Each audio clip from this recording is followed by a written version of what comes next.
हा प्रसंग माझ्यासाठी व सर्वांनाच प्रचंड भावनिक आहे। पवार साहेबांच्या बरोबर ज्यांच्याकडे बघून आम्ही राजकारणात प्रेरणा घेतली तो आमचा अभिमान स्वाभिमान, आमचा आधार माझे काका आणि महाराष्ट्राचे अजितदादा यांचा शोक प्रस्तावावर बोलण्यास मी आज या ठिकाणी उभा आहे। मुख्यमंत्री साहेबांनी हा शोक प्रस्ताव या ठिकाणी इथं मांडला आणि या प्रस्तावाला त्या ठिकाणी मी पाठिंबा देतो। जन्मतारीख 22 जुलै 1959, निधनाची तारीख 28 जानेवारी 2026, 66 वर्षे 6 महिने आणि 6 दिवस असा हा त्यांचा आयुष्याचा प्रवास। पायाखालची जमीन सरकणे काय असते ते 28 जानेवारीला आम्ही सर्वांनी तिथं अनुभवलं। अजितदादांचं कार्य समाजकारणाचं असेल, राजकारणाचं असेल, हे 40 वर्षापेक्षा जास्त आहे। माझं वय 40 आहे, म्हणजे माझ्या वयापेक्षा जास्त अनुभव हा अजित काकांचा राजकारणामध्ये त्या ठिकाणी होता। आणि या सगळ्या गोष्टींबद्दल काही मिनिटात बोलणं हे तसं सोपं नाही। कितीही पानं वाचली तरी त्यांचा राजकीय प्रवास, सामाजिक प्रवास, त्यांनी केलेलं कामं, जेवढं बोलेल तेवढं कमी आहे, अशी ही परिस्थिती आहे। 1982 मध्ये छत्रपती सहकारी साखर कारखान्याचे संचालक म्हणून ते निवडून आले।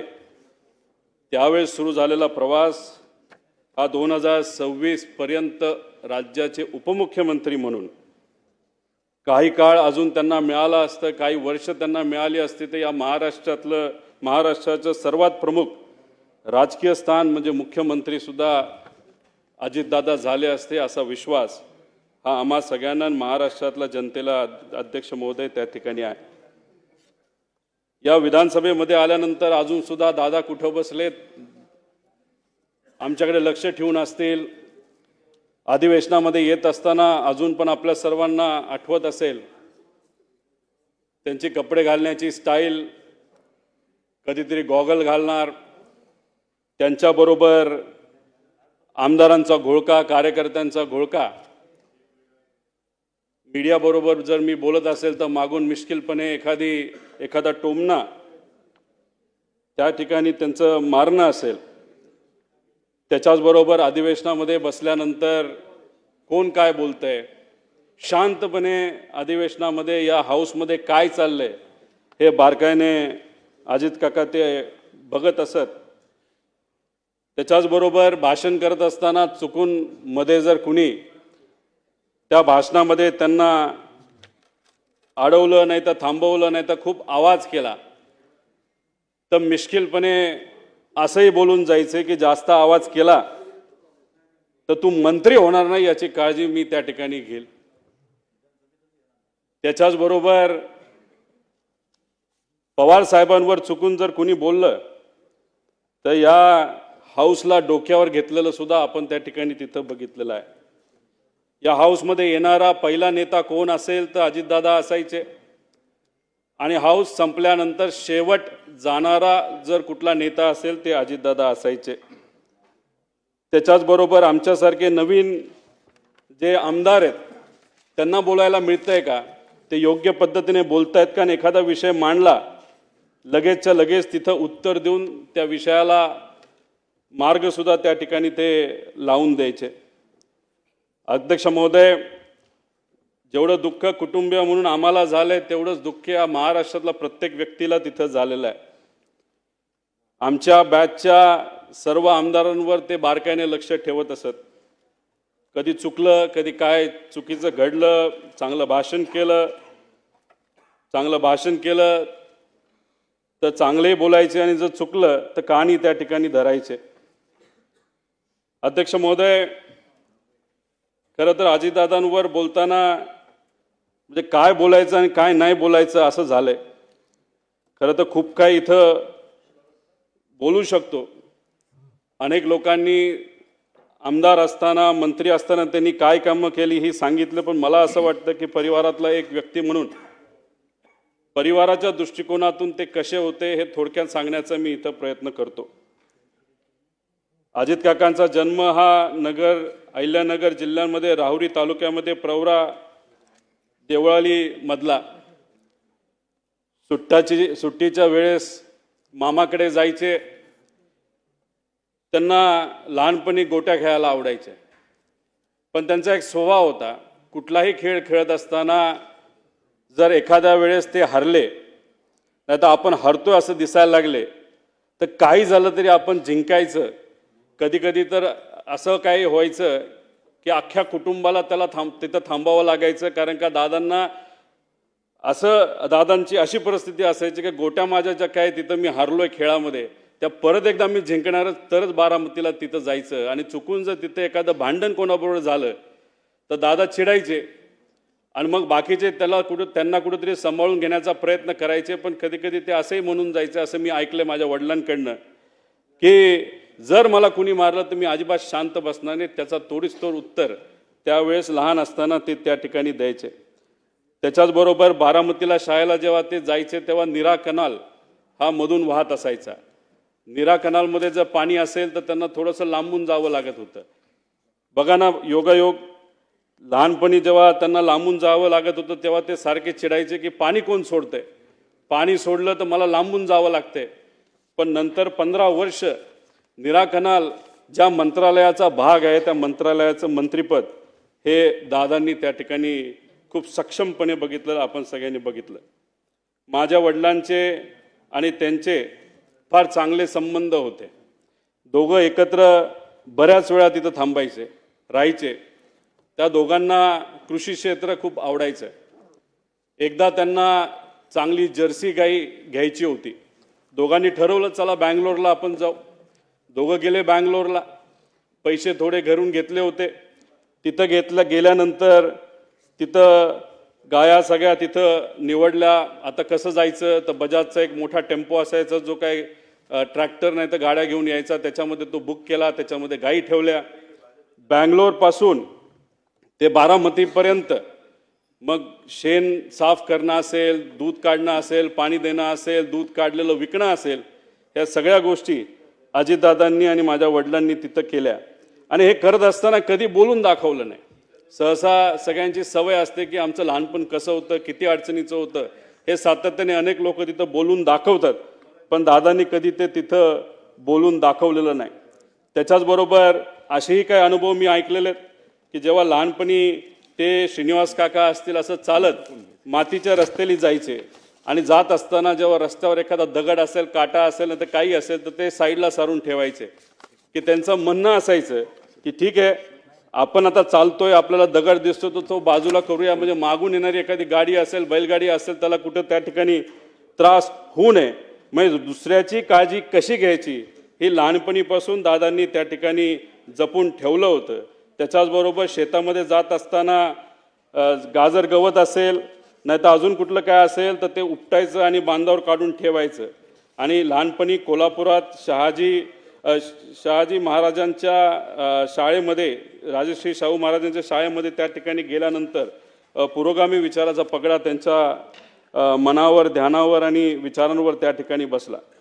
अध्यक्ष महोदय, फार लहान, म्हणजे कदाचित ते 18 ते 20 वर्षाचे असतील तेव्हा वडिलांचा अकाली निधन त्या ठिकाणी झालं. आणि ते झाल्यानंतर शेतीची पूर्णपणे जबाबदारी काकांवर तिथं आली.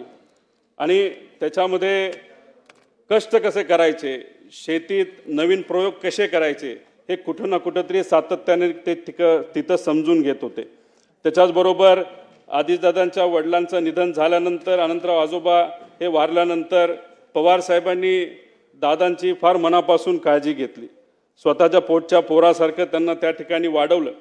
आणि दादांनी सुद्धा पवार साहेबांचा आदर हा शेवटपर्यंत त्या ठिकाणी ठेवला.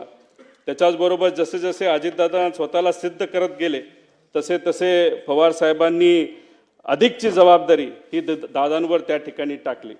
शेतीमध्ये बोलत असताना शेतीमध्ये नवीन टेक्नॉलॉजी आपल्याला कशी आणता येईल, यासाठी अजितदादा नेहमी तिथं प्रयत्न करत. एक तर अनुभव असा आहे की त्या काळामध्ये त्यांनी टमॅटोची शेती केली होती आणि ती शेती केल्यानंतर खूप चांगल्या पद्धतीचं उत्पादन आलं आणि त्यावेळेस 80,000 रुपये एवढे विक्रमी भाव त्यांना तिथं मिळाला होता आणि त्या बाबतीत पवार साहेबांनी आणि आसपासच्या शेतकऱ्यांनी सुद्धा त्यांचं अभिनंदन तिथं त्या ठिकाणी केलं होतं. अध्यक्ष महोदय, ह्या सगळे अनुभव का सांगतोय? कारण का जेवढं बोलू तेवढं तिथं कमी आहे. शेतकऱ्यांबद्दल अजितदादांना नेहमी आदर असायचा. शेतकऱ्याचा जी एक क्वालिटी असते की काही झालं तरी हार नाही मानायची, हीच क्वालिटी ही अजितदादांमध्ये अध्यक्ष महोदय त्या ठिकाणी होती. अध्यक्ष महोदय, राजकारणामध्ये आल्यानंतर त्यांनी खूप मोठ्या प्रमाणात कामं केलेली आपल्या सगळ्यांना तिथं माहिती आहे. पण राजकारणात येत असताना त्यांचं वय किती होतं तर फक्त 23 वर्षाचं होतं. 1982 मध्ये त्यांनी श्री छत्रपती सहकारी साखर कारखान्या निवडणुकीमध्ये तिथं डायरेक्टर झाले. तिथून त्यांची तिथं सुरुवात झाली. त्याच्यानंतर जिल्हा सहकारी बँक, शिक्षण संस्था, दूध संस्था, क्रीडा संस्था, खासदार, आमदार, मंत्री, कॅबिनेट मंत्री, विरोधी पक्ष नेते, अशा पद्धतीने विविध पदं भूषवली. पण त्या पदं भूषवत असताना खूप मनापासून त्या पदासाठी न्याय देण्याचा प्रामाणिकपणे त्यांनी त्या ठिकाणी प्रयत्न केला. कुठेही असं केलं नाही की मला हे पद मिळालं त्या पदाचा वापर फक्त मला झाला पाहिजे. सकाळपासून संध्याकाळपर्यंत लोकांच्या हितासाठी त्यांनी त्या ठिकाणी काम केलं आणि हे काम करत असताना त्या विभागाचे जे कुठले अधिकारी असतील त्या अधिकाऱ्यांना सुद्धा विश्वासात घेतलं. एखादा चांगला अधिकारी एखादी चांगली गोष्ट सांगत असेल आणि आपण मंत्री आहोत म्हणून त्याचा आवाज बंद करायचा नाही तर त्याला कमी लेखायचं, हे कधी दादांनी तिथं केलेलं नाही. आणि त्यामुळेच अधिकाऱ्यांमध्ये सुद्धा दादांबद्दल फार चांगली भावना ही शेवटपर्यंत त्या ठिकाणी राहिली. अध्यक्ष महोदय, त्या दादांकडे जर आपण पदं बघितली तर अनेक मोठी पदं आहेत. त्या पदामध्ये म्हणजे फारच, पण बऱ्याच लोकांनी त्या विषयावर बोलल्यामुळे मी काही जास्त त्याच्यात बोलत नाही. फक्त एकच सांगतो, अजितदादांबद्दल बोलत असताना बऱ्याच लोकांना काही गैरसमज सुद्धा होते.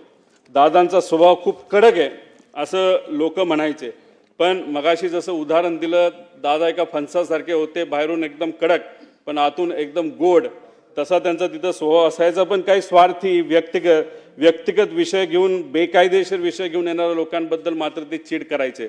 पण एखादा सामान्य व्यक्ती त्यांच्याकडे आला तर लगेचच्या लगेच तिथं काम आपल्याला कसं करून घेता येईल याचं प्राधान्य ते नेहमी त्या ठिकाणी देत असायचं. त्याच्याचबरोबर असे काही जण म्हणायचे की त्यांना राजकारण सोडून दुसऱ्या कशातच रस नाही, पण एखादे चांगले चित्र असेल, चांगली कलाकृती असेल तर नक्कीच त्याला त्या ठिकाणी ते वेळ द्यायचे. चांगली गाणी, जुनी गाणी ही गायला ऐकायला त्यांना त्या ठिकाणी आवडायचं. त्याच्याचबरोबर त्यांना पिक्चर बघायला सुद्धा आवडायचं. पण बहुतांश पिक्चर त्यांचे ते आवडकीचे जे होते ते सर्व जुने पिक्चर होते. खरं तर मी मध्ये त्यांना विनंती केली होती की KGF पिक्चर हे तुम्ही बघा, रॉकी भाय. कारण की एका प्रचारामध्ये मी कुठेतरी बोलून गेलो, आजचे रॉकी भाई कोण आहेत राजकारणात, ते तर दादा आहेत. तर दादा म्हणले, हा कसला पिक्चर तू काढला? म्हटलं, दादा जेव्हा प्रचार होईल, आपण पिंपरी चिंचवडमध्ये सत्तेत येऊ, त्यानंतर आपण दोघं एकत्रित बसून तो पिक्चर बघू. पण ते स्वप्न माझं जे कुठलं छोटं असेल ते त्या ठिकाणी काही पूर्ण होऊ शकत नाही. अध्यक्ष महोदय, खरं तर अजितदादांची दुसरी बाजू, जेव्हा केव्हा एखादा कार्यकर्ता अडचणीत येतो तेव्हा ते मनापासून त्या कार्यकर्त्याला मदत करत असेल. आपण एखाद्या पदावर असलो काय नसलो काय, लोक जेव्हा अडचणीत असायची त्या लोकांना सुद्धा तिथं मदत ते सातत्याने त्या ठिकाणी करत होते. 2005 साली मांढरादेवी दुर्घटनेतील चेंगराचेंगरीत सुमारे 300 जणांचा मृत्यू झाला. अजितदादा लगेचच्या लगेच तिथं गेले. जी काय मदत आपल्याला शासनाकडनं, प्रशासनाकडनं आणि व्यक्तिगत करता येईल ती मदत तिथे असणाऱ्या लोकांना व त्यांच्या नातेवाईकांना तिथं केली. अध्यक्ष महोदय, पक्ष संघटना बांधणीमध्ये सुद्धा त्यांचं खूप मनापासूनचं लक्ष तिथं असायचं. कार्यकर्त्याला काय लागतं, कसं लागतं, त्यांना मदत कशी आपल्याला करता येईल. त्याच्याचबरोबर तरुणांना राजकारणाकडे आकर्षित करणं हे काय सहसा सगळ्यांना जमतं असं नाही, पण दादांच्या अवतीभोवती हे युवा कार्यकर्ते सातत्याने असायचे. अनेक युवा कार्यकर्त्यांना त्यांनी राजकारणामध्ये संधी दिली, आमदार बनवलं, आमदार झाल्यानंतर त्यांना मंत्री बनवलं. त्यामुळे नवीन कार्यकर्त्याला ताकद देणं हे दादांना खूप मनापासून त्या ठिकाणी माहीत होतं आणि त्यांची ती आवड असायची. निवडणूक कशी लढवावी, कुणाला उमेदवारी द्यावी, कुणाच्या बंडखोरीला छुपा आशीर्वाद द्यावा, सत्तेची मोठ कशी बांधावी, सत्ता कशी मिळवावी, सत्ता कशी टिकवावी आणि सत्ता कशी गाजवावी, हे अजितदादांकडनं आपण सर्वजण शिकू शकतो. अध्यक्ष महोदय, खरं तर दादा जे काम मिळेल ते आपण करायचं. एखादा व्यक्ती आला, त्याला काम सांगितलं, दादांचा मूड जर खराब असेल तर मग चुकून दादा जर त्याच्यावर चिडले तर 5-10 मिनिटांनी परत एकदा ते फोन करायचे, बाबा तुझं काम काय होतं, आणि लगेच ते काम तिथं करून दाखवायचे. पण त्यांना कुठेही इल्लीगल बेकायदेशीर काम हे कधीच आवडत नसायचं. त्याच्याचबरोबर संघटनेसाठी सुद्धा त्यांनी खूप मनापासून वेळ दिला. जेव्हा ते मुंबईत असायचे, गुरुवारी सकाळी 9 ते 12 वाजेपर्यंत मुंबईतल्या राष्ट्रवादी काँग्रेसच्या कार्यालयामध्ये ते बसून असायचे. त्यानंतर शनिवार आणि रविवार हा बारामती आणि पुण्यासाठी असायचा. मुंबईत जेव्हा अजित काका तिथं बसलेले असायचे, चुकून एखादा बारामतीचा कार्यकर्ता जर मुंबईत आला तर प्रेमाने त्याला सांगायचे, जेव्हा मी बारामतीत असेल तेव्हा तू तिथे ये, आता इथं येऊ नको, महत्त्वाचं काम असेल तर मी इथं करतो, थोड्या दिवस तू थांबायला काय तुला काय हरकत नाही. त्यामुळे वेळेचं योग्य असं नियोजन, समजा एखादी बैठकीची वेळ त्यांनी दिली असेल सकाळी 7ची तर 7ला बैठक चालू व्हायची, 7 ते 10 मिनिटाचा वेळ असेल तर 10ला ती संपायची म्हणजे संपायची. तिथं जाऊन उगाच दुसऱ्या गोष्टी बोलून चालत नसायचं. काम काय, अधिकाऱ्याला विचारायचे, हो होऊ शकतं का, होऊ शकत असेल तर कसं होणार, करायचं असेल तर कसं होणार, किती दिवसात होणार. म्हणजे एवढ्या कमी वेळात, म्हणजे आपण मंत्र्यांकडे जर आज बघितलं आणि त्यांच्या कार्यपद्धतीकडे बघितलं तर दादा एकुलता एक कदाचित मंत्री असा असेल की त्यांनी दिवसा 30 ते 40 बैठका घेतल्या असेल, वेळेत त्या तिथं संपवल्या असतील. आणि दादाने एक वेगळा पायंडा या राजकारणामध्ये काढला होता. सहसा आपण जर बघितलं तर बरेच नेते हे तोंडावर आपल्याला गोड बोलतात पण नंतर ते काम कधी होत नसतं. पण दादाने एक नवीन पायंडा सुरू केला होता या महाराष्ट्राच्या राजकारणामध्ये. होणार असेल तर लगेच सांगायचं करतो, फोन लावणार, आणि होणार नसेल तर होणार नाही. त्यामुळे लोकांचा वेळ सुद्धा अध्यक्ष महोदय त्या ठिकाणी वाचायचा. त्याच्याचबरोबर मंत्री म्हणून जे सिंचन क्षेत्रातलं काम त्यांनी खूप मोठ्या प्रमाणात केलं. पाटबंधारे मंत्री असताना सुद्धा त्यांनी खूप मोठ्या प्रमाणात कामं केली. विदर्भासाठी, मराठवाड्यासाठी, पश्चिम महाराष्ट्र, कोकण, उत्तर महाराष्ट्र यासाठी त्यांनी तिथं काम केलं. पाणी पुरवठा मंत्री असताना सुद्धा त्यांनी खूप मोठ्या प्रमाणात कामं केली. अर्थमंत्री म्हणून तर एकदम शिस्तीचे मंत्री आणि अर्थमंत्री म्हणून त्यांची तिथं ओळख आहे. 11 वेळा त्यांनी बजेट तिथं सादर केलं आणि ते करत असताना काटकसरीने आपल्याला राज्याची तिजोरी ही कशा पद्धतीने त्या ठिकाणी त्याचं नियोजन करता येईल हे दादांनी आपल्या सर्वांना दाखवून दिलं. कोरोना काळामध्ये आर्थिक अडचण असताना सुद्धा योग्य असं नियोजन करून या महाराष्ट्राचं जे आर्थिक घडी आहे ती त्या ठिकाणी बसवलेली आपण सर्वांनी तिथं बघितली. जिल्हा नियोजन समितीला भरघोस निधी दिला, आमदार निधीमध्ये मोठ्या प्रमाणात वाढ केली आणि ह्या सर्व गोष्टींमुळे या महाराष्ट्राच्या विकासासाठी खूप मोठ्या प्रमाणात मदत त्या ठिकाणी झाली. त्याच्याचबरोबर ऊर्जा मंत्री असताना सुद्धा त्यांनी अशी कधी परिस्थिती आणली नाही की आपल्याला ट्रान्सफॉर्मर पाहिजे, आपल्याला त्या ठिकाणी डीपी पाहिजे आणि डीपी तो MSEBकडे नाही आहे. तिथं एवढं पैशाचं नियोजन चांगल्या पद्धतीने केल्यामुळे कोणालाही कुठल्याही शेतकऱ्याला त्या ठिकाणी अडचण झाली नाही. त्याच्याचबरोबर महावितरण, महापरेशन आणि महाजेनको या तिन्ही कंपन्या आर्थिक दृष्टिकोनातून सबलीकरणाकडे दादांनी त्या ठिकाणी नेला. क्रीडा क्षेत्रात तर त्यांचं काम मोठंच आहे. पण मला फक्त एक गोष्ट या ठिकाणी सांगायची की दादांबरोबर असताना जेव्हा दादांवर बिनाबुडाचे त्या ठिकाणी काही गोष्टी बोलल्या जायचे तेव्हा दादांना खूप मोठ्या प्रमाणात वाईट वाटायचं. जनतेच्या विकासाचं राजकारण करत असताना दादांवर नको नको ते आरोप झाले. ज्या दादांनी आयुष्यभर स्वच्छतेचा आग्रह धरला त्यांच्या अंगावर आरोपाचे डाग उडवले गेले. त्यावेळी दादा किती अस्वस्थ व्हायचे हे आम्हा सगळ्यांना त्या ठिकाणी माहिती. विशेष म्हणजे यातील एकही आरोप या मंडळींना सिद्ध करता आला नाही. उलट ज्यांनी त्यांच्यावर आरोप केले त्यांनीच नंतरच्या काळामध्ये त्यांची प्रशंसा केलेली आपण सर्वांनी बघितली.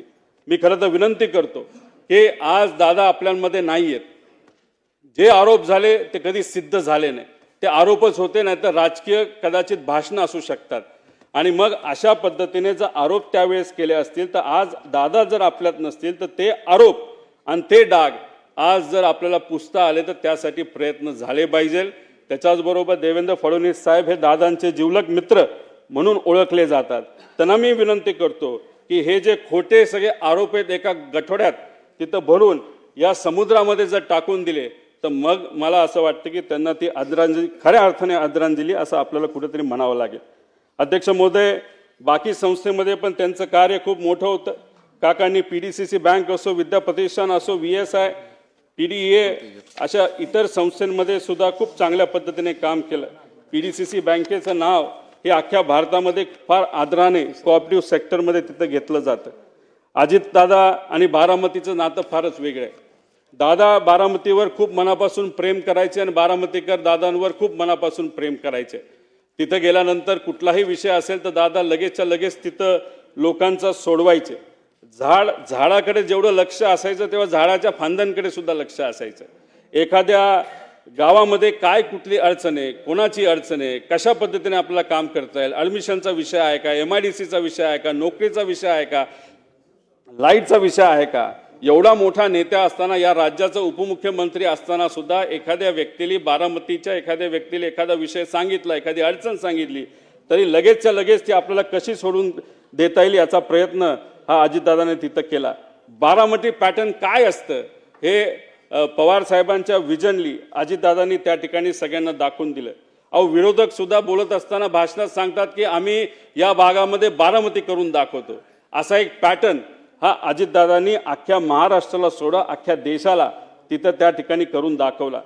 तसंच काहीतरी पिंपरी चिंचवडमध्ये सुद्धा विकासाच्या माध्यमातून तिथं चांगल्या गोष्टी केलेल्या आपण सर्वांनी तिथं बघितल्या. अध्यक्ष महोदय, किती कमिटेड होते दादा काका हे मी तुम्हाला एका उदाहरणाच्या माध्यमातून तुम्हाला सांगतो. पुणे जिल्हाधिकारी कार्यालयाचं उद्घाटन 2014 मध्ये झालं. ही बिल्डिंग कुणी मान्य केली होती तर दादांनी त्याची मान्यता दिली होती. डिझाईन त्यांनी बघितलं होतं. तिथं कॉन्ट्रॅक्टर जो काही कॉम्पिटिटिव्ह बिडिंगच्या माध्यमातून आला होता, त्यानंतर आर्किटेक्ट पासून सगळ्या गोष्टी दादांनी बघितल्या होत्या. फक्त 2014ला सत्ता बदलली आणि त्या बिल्डिंगच्या उद्घाटनासाठी दादांना बोलवलं गेलं नाही. पण तरी सुद्धा बिल्डिंगचं उद्घाटन होणार आहे, CM आणि इतर नेत्यांच्या माध्यमातून होणार आहे. दादा आदल्या दिवशी रात्री गेले, अधिकाऱ्यांना बोलवलं, आर्किटेक्टला बोलवलं, कॉन्ट्रॅक्टरला बोलवलं. कुठं काय चुकीचं आहे का, कुठं काय साफसफाई राहिली का, ह्या सगळ्या गोष्टी त्यांनी बघितल्या.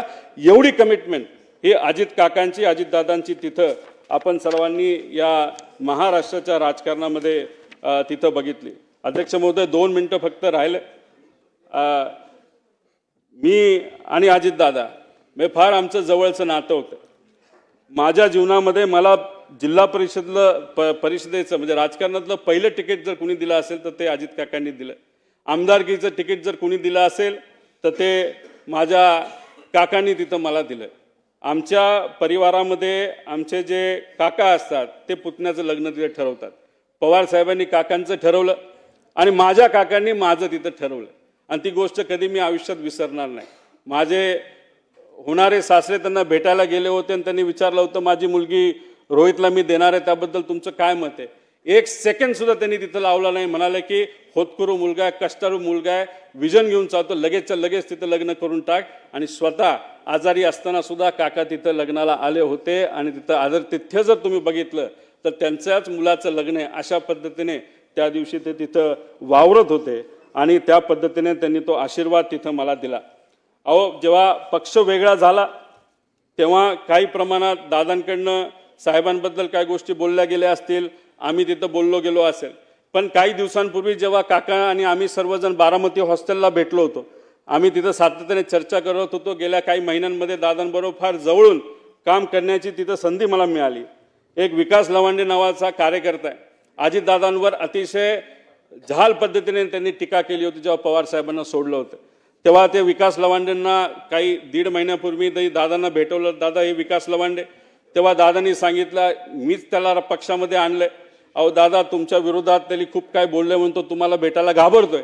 तेव्हा दादा म्हणाले, अरे तू बोलला हे बरोबर आहे, पण मी पण बोललो होतो ना पहिलं दुसरं भाषण, त्यामुळे मी पण चुकलो, तू पण चुकला. आता काय नाही, आता आपल्याला एकत्र एका विचाराने त्या ठिकाणी काम करायचं. अशा मोठ्या मनाचे हे माझे काका त्या ठिकाणी होते. त्याच्याचबरोबर अध्यक्ष महोदय, शेवट काही गोष्टी बोलत असताना प्रशासनावर वचक असणारा नेता गेला. जाती धर्माच्या पलीकडे काम करणारा नेता गेला, सूर्याशी स्पर्धा करणारा नेता गेला, सूर्य उगवण्याआधी कामाला सुरुवात व सूर्य मावळल्यानंतर काम बंद करणारा नेता गेला. अजितदादांच्या जाण्याने महाराष्ट्राच्या राजकारणातील एक लोकनेता गेला, महाराष्ट्राच्या राजकारणातील रुबाब गेला, बेट्या म्हणून आव्हान देणारा ग्रामीण बाज गेला, महाराष्ट्रातील राजकारणाचा रांगडेपणा गेला, राज्याच्या राजकारणातील बेधडकपणा गेला, राज्याच्या राजकारणातील वेग आणि आवाका गेला, महाराष्ट्रातील राजकारणाचा जिवंतपणा गेला. सगळ्यात महत्त्वाचे राज्याच्या राजकारणातील मिश्किलपणा गेला. अजितदादा पवार नावाचा जादूगार हसवत हसवत संबंध महाराष्ट्राला निशब्द करून गेला. मला ते म्हणायचे की रोहित, तुझ्या झिपऱ्या वाढल्यात, जरा झिपऱ्या कमी कर.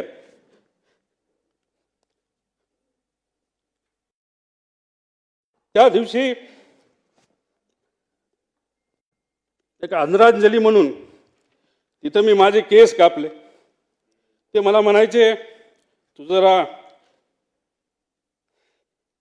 शारीरिक वजन वाढले, तू जरा शारीरिक वजन कमी कर, पण राजकीय वजन वाढव. मी नुसतं म्हणायचो हो करतो, पण मी त्यांना शब्द देतो की माझी हेअरस्टाईल मी अशीच ठेवेल, शारीरिक वजन कमी करेल, राजकीय वाढवेल. पण एक गोष्ट मात्र खरी, ते मला म्हणायचे वरचं बटन वरपर्यंत लावत जा, पण काकांना एक सांगायचं, 40-50 वर्षानंतर मी जेव्हा तुम्हाला भेटेल तोपर्यंत मी बटन असंच उघडे ठेवणार, त्यावेळेस मात्र तुम्हाला भेटल्यानंतर हे बटन मी त्या ठिकाणी लावेल, कारण शेवटी हे बटन असं ठेवल्यानंतर तुमची आठवण त्या ठिकाणी मला नक्कीच त्या ठिकाणी येईल. पण एक गोष्ट अजून आहे, 40-50 वर्षांनी जेव्हा अजित काकांची माझी भेट होईल तेव्हा हा माझा लढा जो मी आत्ता त्या ठिकाणी लढत आहे आणि अख्खा महाराष्ट्र त्या ठिकाणी लढत आहे, तेव्हा अजित काकांसमोर ताट मानेले मी तिथं उभा राहील. आणि नक्कीच माझे काका माझ्या पाठीवर हात ठेवून म्हणतील लढलास बरं का. आणि या गोष्टी ऐकण्यासाठीच हा जो छोटासा लढा पण महत्त्वाचा लढा त्या ठिकाणी मी व सर्वांनी तिथं हातात घेतलाय, तो पूर्ण केल्याशिवाय राहणार नाही. आणि दादांच्या अपघातात जो कोणी जबाबदार असेल, जो कोणी दोषी असेल, त्याला तुरुंगात टाकल्याशिवाय आणि शिक्षा दिल्याशिवाय आम्ही तर त्या ठिकाणी शांत बसणार नाही. तो कितीही मोठा असला आणि कुणी काय असलं तरी आम्ही घाबरणार नाही. त्याच्याच बरोबर मला काकींना या ठिकाणी सांगायचं, काकी तुमच्या राजकीय पुढच्या प्रवासामध्ये या छोट्या कार्यकर्त्यांचं तुमच्या या पुतण्याचं जिथं कुठं तुम्हाला मदत लागेल ती मदत करण्यासाठी मी सदैव त्या ठिकाणी तयार असेल. एवढंच या ठिकाणी सांगतो, जेवढं बोलेल तेवढं कमी आहे. पण आमच्या या काकांच्या विचारावर, काकांच्या स्टाईलनी मी नक्कीच येणाऱ्या काळामध्ये लोकांच्या हितासाठी, महाराष्ट्राच्या हितासाठी त्या ठिकाणी काम करत राहील. धन्यवाद. रामकृष्ण.